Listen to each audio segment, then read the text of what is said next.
എന്താണെന്നറിയത്തില്ല, കേരളത്തിലെ എല്ലാ news ചാനൽസിലും വിജയ്ക്ക് opposite ആയിട്ട് ഇങ്ങനെ സംസാരിച്ചുകൊണ്ടിരിക്കുക. വിജയ്ക്ക് ഓപ്പോസിറ്റ് ആയിട്ട് സംസാരിക്കുന്നതല്ല ഇവിടെ പ്രശ്നം. അവിടുത്തെ സത്യാവസ്ഥ എന്താന്നുള്ളത് ഒരു ന്യൂസ് ചാനൽസിലും കേരളത്തിൽ പറയുന്നില്ല. അത് തമിഴ്നാട്ടിലെ ഇപ്പം എന്താ നടക്കുക എന്നുള്ളത് ഇവിടെ കേരളത്തിലെ ആൾക്കാരെല്ലാം തെറ്റിദ്ധരിച്ചിരിക്കുക. കാരണം ഞാൻ ഭയങ്കര അത്ഭുതപ്പെട്ടിരിക്കുക. കാരണം ഫേസ്ബുക്കിലോ ഇല്ലെങ്കിൽ ഇൻസ്റ്റയിലോ ഇല്ലെങ്കിൽ യൂട്യൂബിലോ എവിടെ പോയി നോക്കിയാലും വിജയ്ക്ക് ഓപ്പോസിറ്റ് ആയിട്ടുള്ള കമന്റ്സും വീഡിയോസും വന്നുകൊണ്ടിരിക്കുക. എനിക്ക് ഒന്നും പിടികിട്ടുന്നില്ല.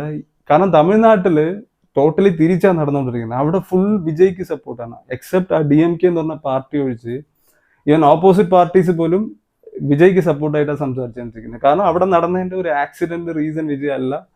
കാരണം അതിൽ വേറെ കുറച്ച് സംഭവങ്ങളൊക്കെ ഞാൻ ഫുള്ള് ക്ലിയർ ആയിട്ട് പറയാം. ആക്ച്വലി ഞാൻ ഈ വീഡിയോ ചെയ്യാമെന്ന് വിചാരിച്ചത് ഇവിടുത്തെ കേരളത്തെ ആൾക്കാർക്ക് ശരിക്കും അവിടെ എന്താ സംഭവിച്ചതെന്നുള്ള അറിയില്ല. സോ സ്റ്റാർട്ടിങ് തൊട്ട് എൻഡ് വരെ ഈ വീഡിയോ കാണുക. ക്ലിയർ ആയിട്ട് ഇവിടെ എന്താ നടന്നെന്നുള്ളത് ഞാൻ പറയാം. സോ ഫസ്റ്റ് വിജയ് ഒരു 3 വീക്സ് ആയിട്ട് ഈ ശനിയാഴ്ച പ്രസംഗം ചെയ്യുമായിരുന്നു. എല്ലാ സ്ഥലത്തും പോയിട്ട് 234 കോൺസ്റ്റിറ്റ്യൂഷൻസ് ഉണ്ട്. അതിൽ കുറച്ച് കോൺസ്റ്റിറ്റ്യൂഷനിൽ പുള്ളി ഈ പ്രസംഗം ചെയ്യാന്നുള്ള രീതിയിൽ സ്റ്റാർട്ട് ചെയ്തായിരുന്നു എല്ലാ സാറ്റർഡേയ്സും. അതിൽ പുള്ളി കഴിഞ്ഞ ശനിയാഴ്ച തീരുമാനിച്ച സ്ഥലമാണ് കരൂർ എന്ന് പറഞ്ഞ സ്ഥലം. ഈ കരൂർ എന്ന് പറഞ്ഞ സ്ഥലം എന്ന് പറഞ്ഞാൽ DMK പാർട്ടി സെന്തിൽ ബാലാജി എന്ന് പറഞ്ഞ ഒരു പുള്ളിയുണ്ട്. പുള്ളിയാണ് ഇപ്പോഴത്തെ കറണ്ട് റിസൈഡിങ് MLA. പുള്ളി എക്സ് മിനിസ്റ്ററുമാണ്.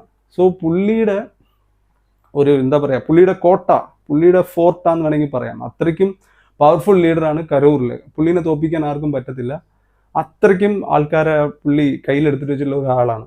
അപ്പോൾ കഴിഞ്ഞ ദിവസം ഈ വിജയുടെ കരൂരിൽ തന്നെ ഒരു പാർട്ടി DMKയുടെ ഒരു പാർട്ടിയുടെ ഒരു ഇതുണ്ടായിരുന്നു, പ്രോഗ്രാം ഉണ്ടായിരുന്നു. അതിൽ പോലും അവിടുത്തെ ചീഫ് മിനിസ്റ്റർ പോലും സെന്തിൽ ബാലാജിനെ പൊക്കി പറഞ്ഞിട്ടുണ്ടായിരുന്നു. അപ്പോൾ വിജയ് ഓൾറെഡി വേറെ സ്ഥലത്ത് ശനിയാഴ്ച പോകാൻ വെച്ചിരുന്ന പ്ലാൻ പുള്ളി കരൂരിലോട്ട് ഷിഫ്റ്റ് ചെയ്തു. കാരണം എന്താണെന്നറിയോ, പുള്ളി പോണ സ്ഥലത്തൊക്കെ എവിടെയൊക്കെ പുള്ളി പ്രസംഗം ചെയ്യുന്നുണ്ടോ അവിടെയൊക്കെ വിജയ്ക്ക് പിന്നീട് ആൾക്കാരുടെ സപ്പോർട്ട് കൂടി വരിക. അപ്പോൾ കരൂരിലേക്ക് വന്ന് സെന്തിൽ ബാലാജി എന്ന് പറഞ്ഞ ആ പുള്ളിയുടെ ആ കോട്ട തകർക്കുക, ഇതാണ് വിജയുടെ പ്രൊപ്പഗാൻഡ. അങ്ങനെ വിചാരിച്ചിട്ടാണ് പുള്ളി അവിടെ പോകുന്നത്. അപ്പോൾ ശരിക്കും അവിടെ ഒരു 2-3 സ്ഥലം TVക്ക് തമിഴക വെട്രിക്കഴകം എന്ന് പറയുന്നത് വിജയുടെ പാർട്ടിയുടെ നിയമം. അപ്പോൾ പുള്ളി സജസ്റ്റ് ചെയ്തിട്ടുണ്ടായിരുന്നു ഒരു 2-3 സ്ഥലം അവിടെ നിന്ന് പ്രസംഗം ചെയ്യാൻ വേണ്ടി. അപ്പോൾ അവിടെ ഗവൺമെൻറ് അവർ പെർമിഷൻ തന്നില്ല, പോലീസ് പെർമിഷൻ തന്നില്ല. അപ്പോൾ ഇവർ ചോദിച്ചു നിങ്ങൾ തന്നെ ഒരു സ്ഥലം സജസ്റ്റ് ചെയ്യുമെന്ന് പറഞ്ഞു. അങ്ങനെ അവർ സജസ്റ്റ് ചെയ്ത സ്ഥലമാണ് ഈ വേലുച്ചാമി, എക്സാക്ട് പേര് എനിക്കറിയില്ല. ആ സ്ട്രീറ്റ് അത് ഭയങ്കര ചെറിയൊരു സ്ട്രീറ്റാണ്. അപ്പോൾ ആ സ്ഥലം അവർ സജസ്റ്റ് ചെയ്തായിരുന്നു. പക്ഷെ അവർ സജസ്റ്റ് ചെയ്താലും അവർ ഈ തമിഴക വെട്രിക്കഴകത്തിന് റിക്വസ്റ്റ് ഒന്നുകൂടി അയക്കാൻ പറഞ്ഞു. അങ്ങനെ ആ സ്ഥലത്തിന്റെ പേര് വെച്ച് ഈ തമിഴക വെട്രിക്കളം റിക്വസ്റ്റ് അയച്ചു. അങ്ങനെയാണ് ആ സ്ഥലം അലോട്ട് ആയത്. അപ്പോൾ അത് അലോട്ടായപ്പം അവിടെ ടൈമിംഗ് വെച്ചിട്ടുണ്ടായിരുന്നു 3 മണി തൊട്ട് 7-10 മണി. ഇതാണ് വിജയ് അവിടെ വന്ന് സംസാരിക്കാനുള്ള സ്ഥലം. സോ അങ്ങനെയാണ് റിക്വസ്റ്റ് തമിഴക വെട്രിക്കളം കൊടുത്തിരുന്നത്. അതായത് 3 to 10 മണിക്കുള്ളിൽ എപ്പോൾ വേണമെങ്കിലും അവിടെ വന്ന് പ്രസംഗം ചെയ്യാന്നുള്ളത്. പുള്ളി അവിടെ 7 മണിക്കാണ് വന്നത്. സോ എക്സാക്ട്ലി പറഞ്ഞ പോലെ തന്നെ ആ 3 to 10 ഇടയ്ക്ക് പുള്ളി അവിടെ വന്നിട്ടുണ്ടായിരുന്നു. അപ്പോൾ പുള്ളി അവിടെ വന്ന സമയത്ത് ഭയങ്കര ക്രൗഡായപ്പം പുള്ളി ഇങ്ങനെ ചോദിച്ചിട്ടുണ്ടായിരുന്നു നമ്മൾ ഇവിടെ തന്നെ ചെയ്താൽ പോരെ എന്നുള്ള രീതിയിൽ. അപ്പോൾ പോലീസുകാരൊക്കെ പറഞ്ഞു ഇല്ല കുഴപ്പമില്ല, നമ്മൾ നിങ്ങളെ സേഫായിട്ട് ആ അറ്റത്ത് എത്തിച്ചോളാം എന്ന് പറഞ്ഞു. അങ്ങനെയാണ് പുള്ളി അവിടെ എത്തി. പ്രസംഗം സ്റ്റാർട്ട് ചെയ്യുന്ന മുമ്പ് നിങ്ങൾക്ക് കാണാം പുള്ളി പറയുന്നുണ്ട്, എല്ലാ പോലീസുകാർക്കും താങ്ക്സും പറയുന്നുണ്ട്. കാരണം ഇത്രയും കഷ്ടപ്പെട്ട് ഇവിടെ എത്തിച്ചു എന്നുള്ള രീതിയിൽ. സോ അവിടെ എത്തിക്കഴിഞ്ഞപ്പം പുള്ളി സംസാരിച്ച് തുടങ്ങിയപ്പോൾ എന്താ സംഭവിച്ചത്, സംസാരിച്ച് തുടങ്ങിയപ്പോഴത്തേക്ക് ഈ സെന്തിൽ ബാലാജിനെ കളിയാക്കുന്ന രീതിയിൽ ഒരു പാട്ട് പാടി തുടങ്ങി. അപ്പോൾ പുള്ളി അവിടെ എത്തിക്കഴിഞ്ഞപ്പോഴത്തേക്ക് പുള്ളി സ്റ്റാർട്ട് ചെയ്തായിരുന്നു. അതായത് ഈ സെന്തിൽ ബാലാജിനെ ടാർഗറ്റ് ചെയ്തിട്ട് തന്നെ പുള്ളി 10 രൂപ ബാലാജി എന്ന് പറഞ്ഞ് പാട്ടൊക്കെ പാടി സ്റ്റാർട്ട് ചെയ്തു. ആ പാട്ട് പാടി സ്റ്റാർട്ട് ചെയ്തത് ആ പാട്ട് തന്നെ സെന്തിൽ ബാലാജിനെ ടാർഗറ്റ് ചെയ്ത് പാടിയതാണ്. അപ്പം തന്നെ അവിടെ നിന്ന് ചെരുപ്പ് ഇടാൻ തുടങ്ങി, ആംബുലൻസ് വന്നു തുടങ്ങി, പിന്നെ അവിടെ പോലീസുകാർ അടിക്കാൻ തുടങ്ങി. ഇതിലെല്ലാം വീഡിയോസ് അതിനകത്ത് ഉണ്ട്. ഇതെല്ലാം പറയുന്നത് ആരാ, അവിടെ ഉണ്ടായിരുന്ന ആൾക്കാർ തന്നെ പറയുന്നത്.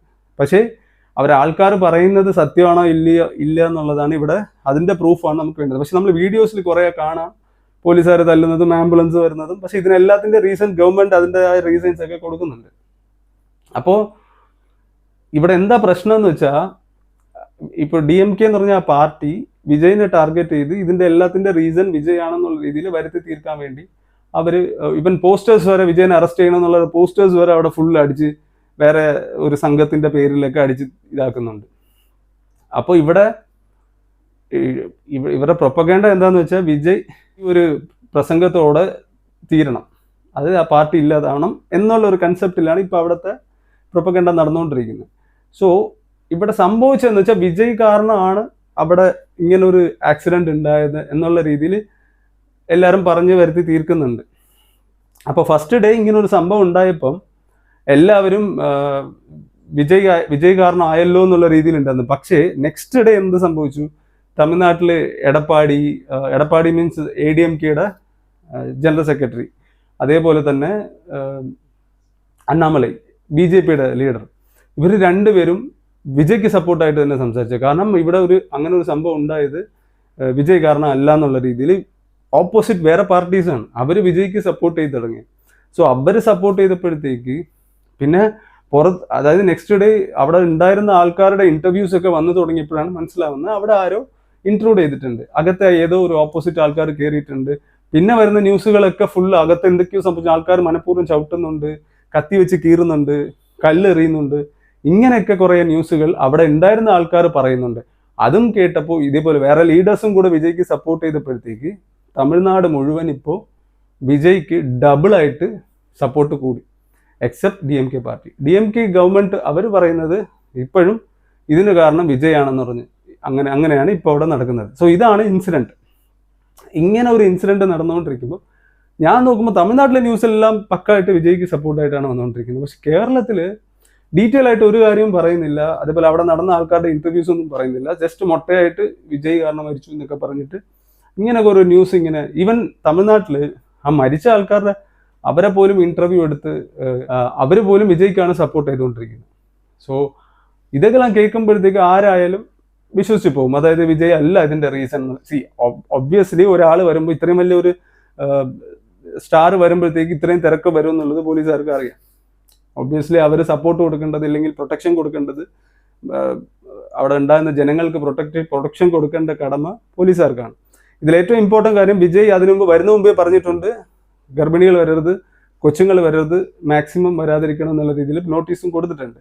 അത് കൊടുത്തിട്ടും എന്തിനാണ് അലൗ ചെയ്തതെന്നുള്ള ക്വസ്റ്റ്യൻസ് ആണ് ഇപ്പോൾ അവിടെ വിജയുടെ സൈഡിൽ നിന്ന് ആൾക്കാർ ചോദിക്കുന്നത്. സോ ഇതിൽ ഏത് സൈഡാണ് ന്യായം എന്ന് നമുക്കിതുവരെ അറിയത്തില്ല. കാരണം അതിൻ്റെ ഒരു ഇൻവെസ്റ്റിഗേഷൻ നടന്നുകൊണ്ടിരിക്കുക. അത് വന്നാലേ നമുക്ക് തീർച്ചയായിട്ടും പറയാൻ പറ്റുള്ളൂ ആരുടെ മേലാണ് തെറ്റെന്നുള്ളത്. ഇനി സെന്തിൽ ബാലാജിയുടെ ആൾക്കാർ അകത്ത് കയറിയിട്ടുണ്ടോ എന്ന് നമുക്ക് അറിയത്തില്ല. സോ ആക്ച്വലി എന്താ സംഭവിച്ചതെന്നുള്ളത് ഇനി നമുക്ക് കുറച്ച് ദിവസം കഴിയുമ്പോഴേ അറിയാൻ പറ്റുള്ളൂ. പക്ഷേ എൻ്റെ ക്വസ്റ്റ്യൻ എന്താണെന്ന് വെച്ചാൽ, കേരളത്തിൽ എന്താ ഇങ്ങനെ നടക്കണമെന്ന് എനിക്ക് മനസ്സിലാവുന്നില്ല. കേരളത്തിൽ ന്യൂസ് ചാനൽസ് മാത്രമല്ല, കേരളത്തിൽ ഈവൻ കമന്റ് ഇടുന്ന ആൾക്കാർ പോലും വിജയ്ക്ക് അഗൈൻസ്റ്റ് ആയിട്ടാണ് സംസാരിച്ചുകൊണ്ടിരിക്കുന്നത്. ഇതെങ്ങനെ സംഭവിച്ചു? അപ്പം ഞാൻ വിചാരിച്ചു ശരി, ഓക്കെ, ഇവർക്ക് വേണ്ടത്ര ന്യൂസ് അറിയുന്നില്ല കേരളത്തിൽ, കാരണം ഇവർ തെറ്റിദ്ധരിച്ച് വെച്ചിരിക്കുകയാണെന്ന് ഞാൻ വിചാരിച്ചത്. സോ അതുകൊണ്ടാണ് ഞാൻ ഈ വീഡിയോ ഇടാമെന്ന് വിചാരിച്ചത്. സോ ഇതാണ് സംഭവിച്ചത്. അപ്പോൾ നിങ്ങൾ ഇനി എന്താ സംഭവിച്ചെന്നുള്ളത് കുറച്ചും കൂടി തമിഴ് ചാനൽസൊക്കെ പോയി കണ്ടു കഴിഞ്ഞാൽ നിങ്ങൾക്ക് മനസ്സിലാവും അവിടുത്തെ ഡീറ്റെയിൽ ഇത് കാണുമ്പോൾ. ഓക്കെ.